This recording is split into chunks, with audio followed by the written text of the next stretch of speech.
This is my very first Polka Dot Pour tutorial in our Crystal Edge bee mold.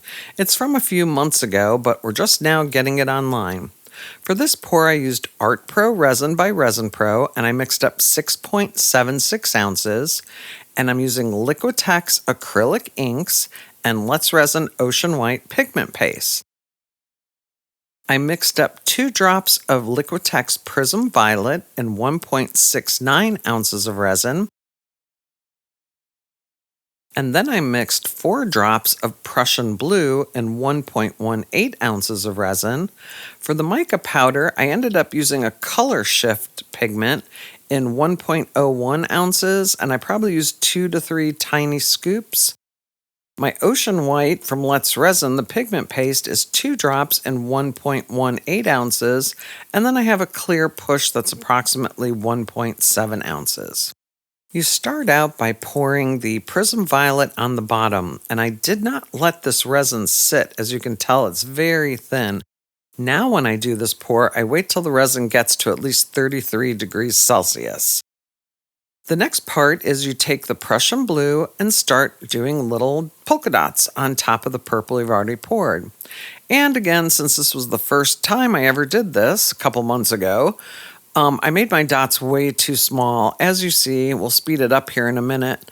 I kind of got carried away and started making them closer and closer together, which eventually they all just moved together.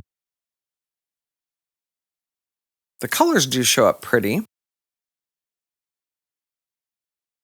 And then I go in and just start filling little spots, which was not part of the original recipe. But that's how I get carried away. You're then supposed to take the mica and put polka dots on top of the blue polka dots, but I don't see how I even saw the polka dots here, so I guess I'm just putting polka dots randomly around the mold again. And I should mention here again, using this Colorshift powder, it's beautiful, but it changed the whole recipe or the final look for this piece and closed it up a bit. Just like my previous video when I used synthetic mica and it closed up a lot, the Colorshift has the same effect. Now I'm taking the ocean white pigment paste and doing drops on top of the mica. And it looks like I ran out of mica on top of the dots I already had there, so there was even less mica than there should have been. And once all the white dots are down, you just do your clear push to the center.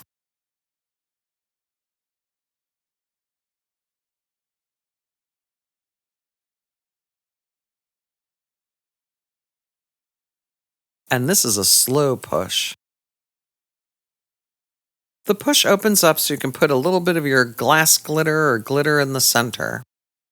And I always like to add a little bit of resin to it so it clumps together and doesn't go flying off to the sides. Looks like little fireworks going on in there.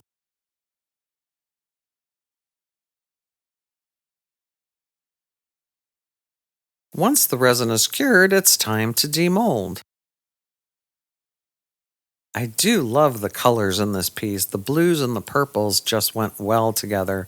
But as you see, that mica did close up the pattern a little bit. Let us know what you think about this in the comments below.